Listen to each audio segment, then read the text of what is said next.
Okay, the session is now being recorded. Ang topic natin ngayon is derivatives but using the calculator technique. No? So, lagyan natin dito ng uh, calculator technique. So, magkakaroon tayo ng mga step-by-step process. No? Ito ay aplikable sa mga multiple choice question. Multiple choice question. No? So, ibig sabihin, kung hindi multiple choice, hindi siya pwede. No? Okay, halimbawa lang guys, no? Halimbawa, no, i-differentiate nga natin, no, yung tawag dito, yung ah alam naman natin, 'di ba, guys? Ang derivative ng let's say derivative ng second of x sa table, ang dy over dx ito ay naalala niyo pa ba? That is second of x tangent of x. Pero ngayon, isosolve ko muna ng mano-mano.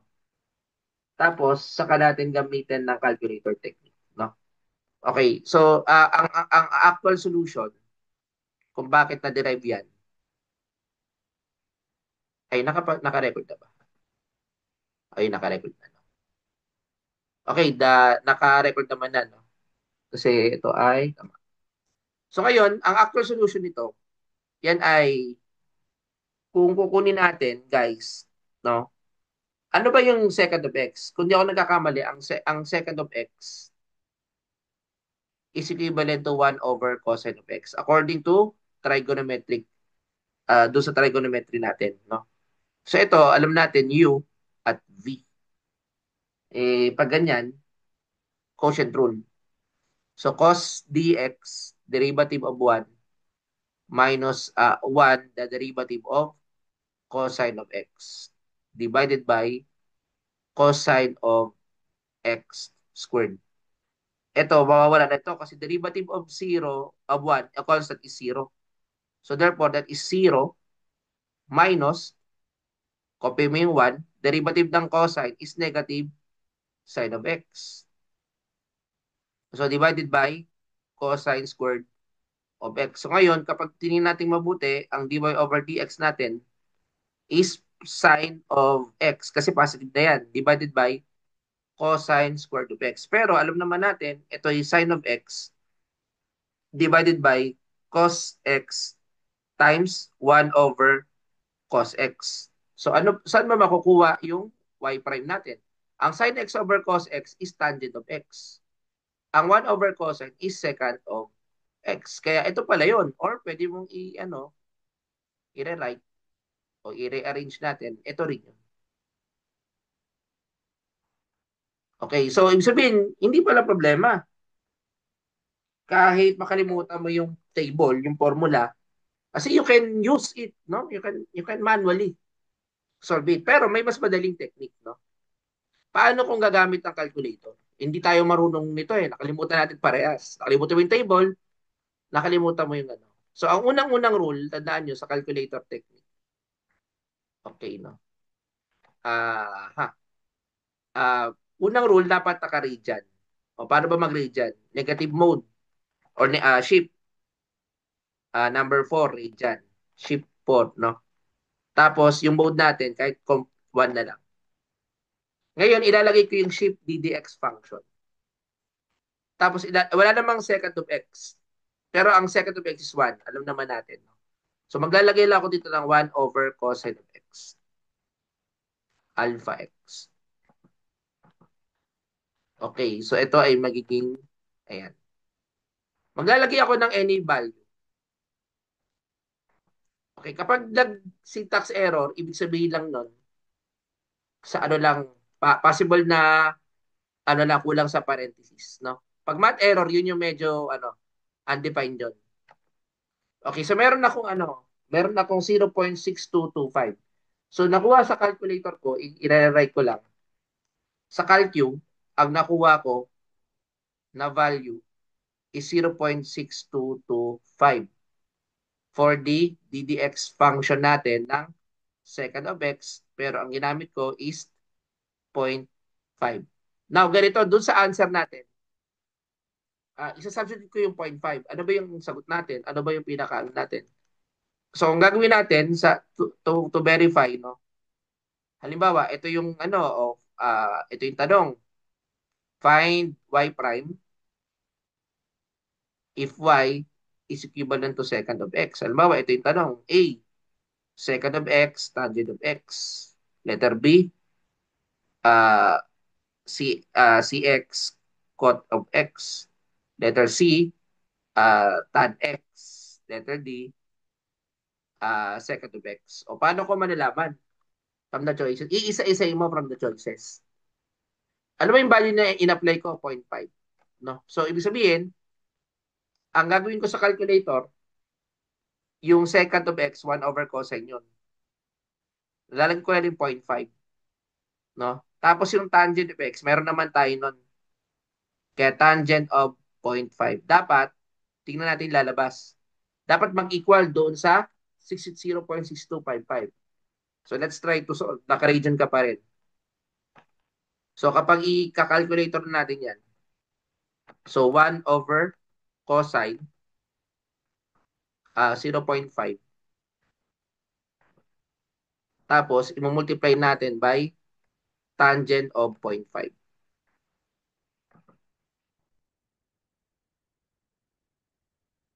Okay, di ba parehas? O, ang tanong, paano pag multiple choice? Kayang perfectin. Kaya kung board exam mo, derivative, hindi mo dapat pinapakabalan yan. No? Sabi ko nga ako, nung ako ay nag-let, may calculator naman, hindi na ako nagaganyan. Kinalculate lang, no? Ano lang, trial error lang. Pero kung anong kabisado ko naman, hindi, isang tanong, isang ano ba, alam mo na kung hindi tama eh. Hindi ko nasasagutin yung C and D. A and B na lang. Pero yung ano B kasi, pwede sa derivative ng cotangent of x yan. Pero dapat negative. No? So, yun yung letter B. Pero anyway, yan yung yan yung solution. So, I hope nakikita, no? O magbigay pa tayo ng isang example ng calculator technique. Sige, pwede nyo siyang pwede nyo kopyahin kung paano. Okay, halimbawa, ito, imimix ko imimix natin, no? Halimbawa, ito, minsan nahihirapan tayo dito yung mga ganito. Halimbawa, derivative if y is x ln of x o find y prime. O syempre, gagamit ka dyan ng product rule. X d ln of x plus ln of x derivative of x. So yung y prime natin is x. Ang ln of x is 1 over x plus ln of x 1. Kaya ang dy over dx natin dito is simply 1 plus ln of x. What if hindi tayo marunong yan? Pero ang gagamitin ko ay calculator technique. No? Halimbawa, ito yung tanong. O letter A, 1 minus ln of x or 1 plus ln of x. Letter B is 1 minus ln of x. Letter C is ln of x. Letter D is 1. O ano yung derivative? So gagamit ako ng calculator technique, iisa-isayin natin. So sa akin, unang-unang rule natin, dapat naka-region mode ka. So paano mag-region mode? I-off lang muna natin to. Shift mode, dapat number 4. Tapos mode, naka 1 ka. Then shift ddx function. Maglagay lang kayo ng mga parenthesis.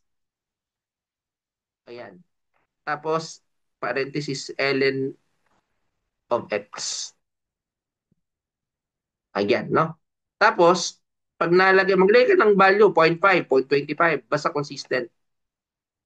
Okay, pag yan, nakita nyo, syntax error. Kapag ganyan, magdadagdag lang ako ng isa pang ano. O, di ba? Basta pag syntax error, lagyan na ng parenthesis. O yan, 0.307. 0.307 or 0.306 85 o pwede naman ganon. So yung nakuha ko sa calculator na value nito is 0.30685. O yun na, no? Okay, so ngayon ang gagawin ko naman is isa-substitute ko from the choices. O di 1 plus ln of 0.5.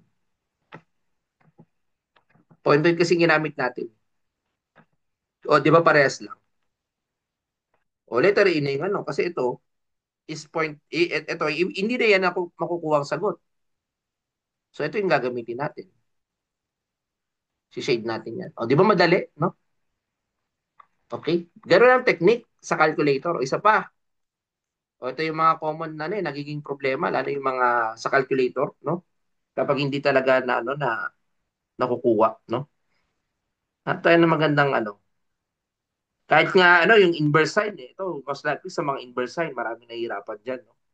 Yung mga inverse, no? Eh, alam ito, guys. So, sige, solution tayo, no? Total, nag-discuss naman tayo ng inverse trigonometric function. Find the derivative if y is equivalent to inverse of sine of x, find y prime. Paano ba sinusolve yan? No? Okay. Ito, ina-write muna natin yung ano. Kasi ito inverse yan eh. Ito yung talagang solution nito. Yung solution nito is ina-write natin sine of y is equivalent to x. Kasi nga arc sine yan eh. Di ba? Tapos, diderivative ko yung sine of y. Pero dahil sa ano ako nag-derivative sa y, ddx ko. Ito yung example lang din ng ano implicit, no? Tapos ito, kumbaga sa ano, i-derivative ko rin. Okay. So ngayon ang mangyayari, derivative ng sine of y is cosine of y dy over dx. Ito yung magiging ano to, 1, no? Magiging 1 yan. So yan basically yan yung lalabas, no? Ngayon kapag kukunin ko na yung dy over dx ko, eh yan ay 1 over cosine y. Eh teka, ano ba yung 1 over cosine y? Now, if we can do the identity, alam niyo ba yung ano, yung sine squared of y plus cosine squared of y na equivalent to 1. Na kapag kinuha ko to, no, na ang value ng cosine of y, 1 minus sine squared of y, then kapag kinuha ko yung square root nito, so ang lalabas dito ay, kung di ako nagkakamali, ay cosine y. So ilagyan dito, cosine y. No? Ito yung cosine of y. Ito yung cosine of y. So magiging cosine of y ito, then square root of 1 minus sine squared of y. So may ipapalit tayo. Meron tayong ipapalit no? Doon sa part na yan. Kaya ang lalabas dito, kapag kinontinue natin, ang dy over dx natin na equivalent to 1 over cosine of y is equivalent to 1 over square root of 1 minus sine squared of y. No? Ngayon, alam naman natin, ang x ay, so ito, let's say, ito, no? Equation 1. Isa-substitute ko yung equation nito ng sine of y. Kaya, ang dy over dx natin is 1 over square root of 1 minus x squared. O, yan yung sagot. Yan yung kailangan kabisado nyo. O, di ba inaalala nyo yun? Yan yung nasa table sa formula. O, ito na yung nasa table. Sabi ko nga, hindi problema kahit walang ano, walang index card. No, kasi bakit? Pwede mo namang i-derive. You can derive, no? You can derive naman. Kaya hindi kailangan kabisaduhin. Pero what if ano, wala ka ng time? Okay, nakalimutan mo talaga, no? May calculator naman. So paano? May ganito gagawin, no? Bawa, talagang ano. Pero ito yung pinaka last option eh, no? Last option yun na to eh. Naniniwala ako kapag ganyan, last option yun na ito. Kasi gusto nyo manual. Gusto nyo, ano, talagang written solution, no? So, make, ano ulit yung step? Dapat naka-radian mode. Shift mode for radian. Then shift, punta ka ng mode 1. Okay, tapos shift ddx function. Tapos yung sign, paano ba lalagay yung sign? May inverse dito. O, inverse sign. alpha x. Ay, shift inverse sine. Ayun, alpha x. Ayan. So, lalagay lang ako dito ng ano, 0.5. Ayan, so 1.15. So, lalagay ko lang yung ano, yung sa calculator. Sa calculator, ito yung nakalagay. Ah, yung d over dx na sine x equivalent to 0.5, ang lababas is 1.1547. Yun ang gagawin natin dito. Isa-substitute ko. So, technically, to verify kung ito yung sagot natin, ang gagawin ko lang, 1 over 1 minus 0.5 squared. Check natin kung 1.1547. At pag ito yung nag-equal, so ito yung correct answer.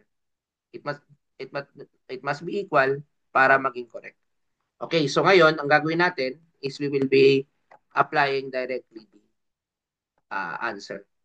1 over square root of 1 minus zero point 0.5 square. So pag kinuha mo ito, so parehas lang. Parehas lang. Ayun. 1.5, parehas sa parehas yan. 1.47. So hindi problema sa board exam ang differential calculus. Kasi kahit di ba kumisid yung table, kahit hindi mo kumisid yung mga formula, may calculator technique ka naman. Pero ako tingin ko naman mas gusto nyo isolve to mano-mano. Tama ba? So anyway, meron pa ba siguro isa pang example, no? Now we can use art yung mga solution, no? Para makuha natin, no? Yung mga answer natin. Okay? Okay, so ano pa ba? Last na to siguro, no? Last problem. Okay. So ito ay isang halimbawa ng inverse trigonometric function pero may calculator technique, no? Ito ay inverse trigonometric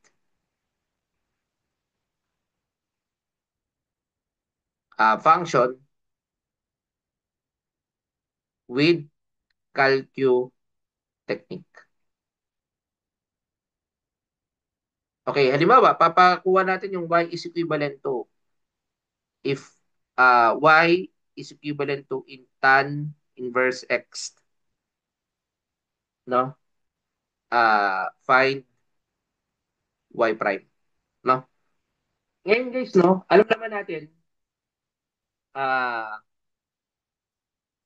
ipapasolve sa atin yun eh. Let's say for example, yan yung ah gustong kunin sa atin, no? What is the inverse trigonometric function? O paano ba kunin yung derivative ng ano ng inverse tangent of y? So kunin ko muna yung ano yung gaya ng ginawa natin kanina. We need to proceed this as tangent of y. Ito yung solution na tangent of y is equivalent to x. Then gagamit ako dito ng wait lang, tangent. Ayan, tangent of y is equivalent to x. Or parang, di ba, i-tangent mo muna, tanggalin mo yung x. Now, gagamit ako ng implicit differentiation. Okay, using the implicit differentiation, dahil sa y ka, ito, igagawin ko muna, tangent of y is equivalent to derivative of x. Okay, no? So, alam naman natin, guys, no? Ano ba ang derivative ng tangent of ano, y? Second squared of y, di ba? Pero may ano din yan, may derivation din yan, no? Pero siyempre, hahaba tayo kapag derive ko pa. So, yun ay, ah ang derivative niyan is, ay, ulit, yan. Ang derivative nito is second squared of y dy over dx. Tapos ito magiging 1 na lang, no? So now, to solve that, the dy over dx here is 1 over second squared of y. or equivalent to cosine squared of y, no? Pero ang gagawin natin dito, dahil alam naman natin guys, no, yung identity, alam niyo naman yung identity ng 1 plus tangent squared of y is equivalent to secant squared of y. Kaya isa-substitute ko yan dito. So dy over dx, actually ito na yung gagawin ko dyan, no? 1 over, itong second na lang, 1 plus tangent squared of y. Okay. So since x is equivalent to tangent of y, ang magiging answer natin, final answer natin is this one. 1 over 1 plus x squared. O, di ba yun yung naalala nyo? Kapag gumagamit tayo ng ano, tangent, no? Tangent of y, no? Okay? So, yan yung ano, kumbaga sa ano, the solution, no? To get the equation, no? Kumbaga sa ano, kung sa triangle kasi, ito yan. Kumbaga, sa triangle, kung meron kang x, di ba, and y, ito yung inverse tangent. Ang tangent theta is y over x. Di ba? So anyway, yan ay recall lang. Ngayon, paano kung di tayo marunong yan? Pwede ka naman gumamit ng ano, yung index card, kabisaduhin mo. Or calculator technique. O, let's try the calculator technique. Sa calculator, kapag mag-i-inverse trigonometric ka, shift ddx function, naka-region mode ka na, shift tangent, saan na ba yun? Tangent, ayan. Alpha x, ayan. Then, 0.5 o 0.8 ang lababas. 0.8, no? So, sa calculator, ang dy over dx natin ay 0.8. Check natin sa checking natin. 1 plus 0.5 squared. Tingnan na nga natin. So, ano ba yung magiging value nito, no? Ngayon, kapag tinaray natin i-solve using the calculator, ito na yung magiging pinaka-final answer. Shift ddx substitute na lang 1 all over 1 plus 0.5 squared. Okay. O, di ba 0.8? O, di ba? So kahit ano pa yan, sabi ko nga, basta multiple choice, walang kawala yan. Yun dapat pakakawalan. Okay? So, I suggest, kung may mga kakilala kayo na nag-i-struggle sa calculus, pwede itong i-share kahit sa ibang mga kahit iba't ibang school pa yan. I-share nyo yan, no? Para kumalat, no? Yung mga ganitong video. Pwede pa ako mag-ano na mga calcutech, hindi lang differential calculus. Pati integral, differential equation, advanced math, statistics, pati nga mechanics. Kaya ko i-caltech, pati vector analysis. Lahat. Siguro, almost 100%. Hindi naman siguro 100%, pero almost kaya nating gamitin ng calculator technique, no?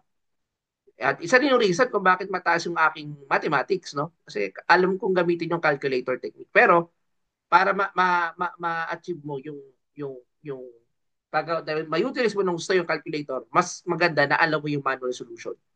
Kasi pag marunong ka ng manual, mas magagamit mo siya ng tama. No? Kaya mas madali ang pagko-compute, mas madali ang pagsusolve.